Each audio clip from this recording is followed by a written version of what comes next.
২৬-এর নির্বাচন নিয়ে সরগরম বঙ্গ রাজনীতি। এসআইআর, শুনানি, বাঙালি অস্মিতা এসব এখন সাম্প্রতিক চর্চার বিষয়।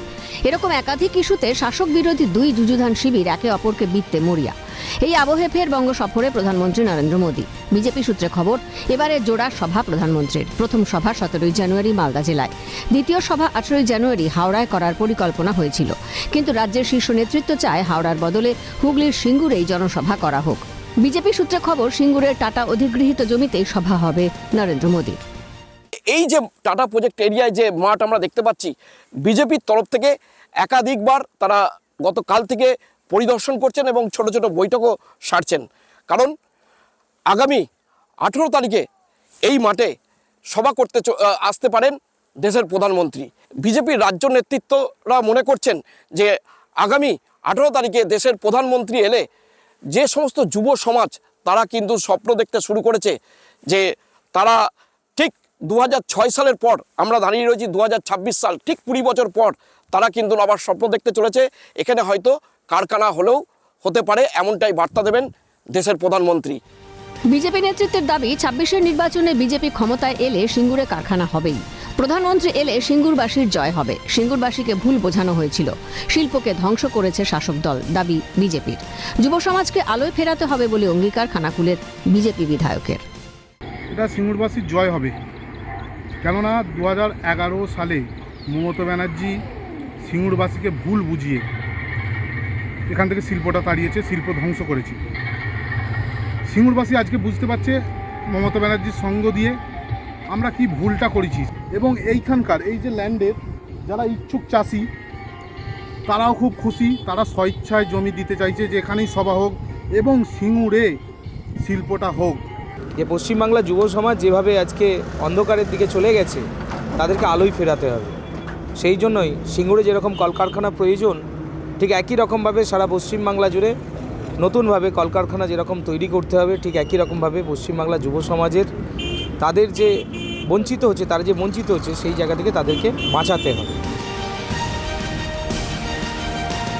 কি বলছেন সিঙ্গুরবাসী? সিঙ্গুরের মাটিতে পা রাখতে চলেছেন প্রধানমন্ত্রী। স্বপ্ন সফল হওয়ার আনন্দে আনন্দিত সিঙ্গুরবাসী। সিঙ্গুর থেকে যে টাটা চলে গিয়েছিল, আমাদের সেই টাটা চলে যাওয়ার সাথে সাথে আমাদের ভবিষ্যৎ, বেকার যুবক যুবতীদের ভবিষ্যৎ কিন্তু ছিনিয়ে নিয়ে চলে গিয়েছিল। আজকে আমাদের স্বপ্ন অন্ধকার। আজকে ধরুন আমাদের 18 বছর যেই সময় বয়স ছিল, আজকে প্রায় 36-37 বছর বয়স হয়ে গেল। তাহলে আমাদের কোনো কর্মসংস্থান নেই। তাই দেশের প্রধানমন্ত্রীর কাছে আমরা অনুরোধ করব, সিঙ্গুরবাসী হিসাবে আপনি যদি 18 তারিখে আসেন, আমাদের সিঙ্গুরের স্বপ্নকে পূরণ করুন, টাটা কারখানাকে নতুন করে ফিরিয়ে আনুন। 100 বার আজকে সিঙ্গুরবাসীর মানুষের, বিশেষ করে 3টে পঞ্চায়েতের জমি তার বাইরেকার লোকের যায়নি।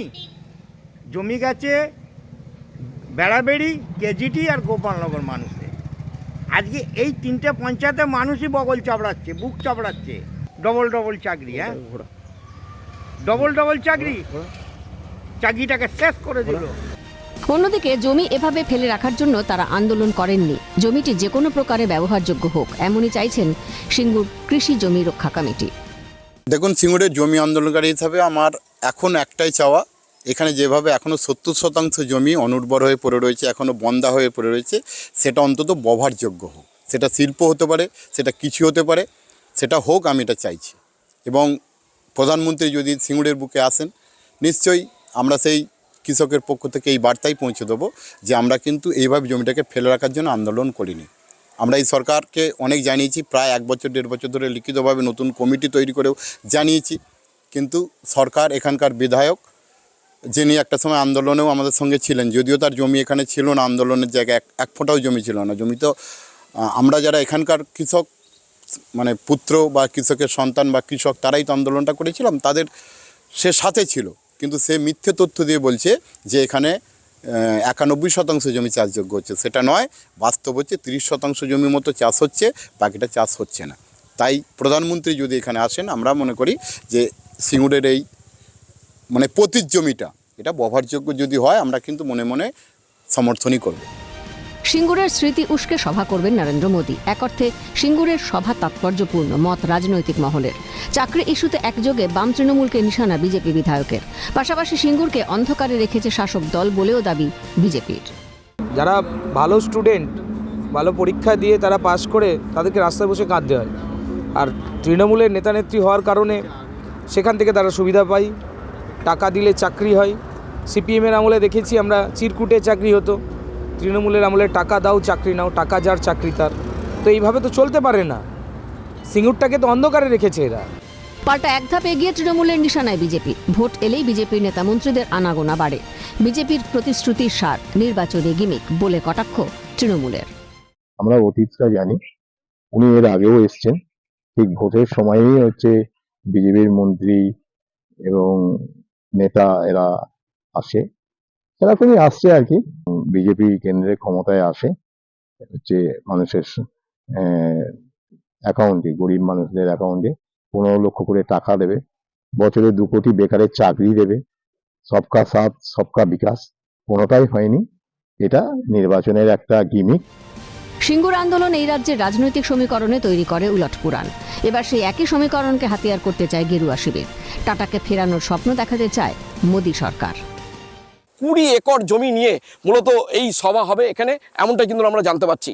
হুগলির সিঙ্গুর থেকে সুভাষ মজুমদারের রিপোর্ট, ক্যালকাটা নিউজ।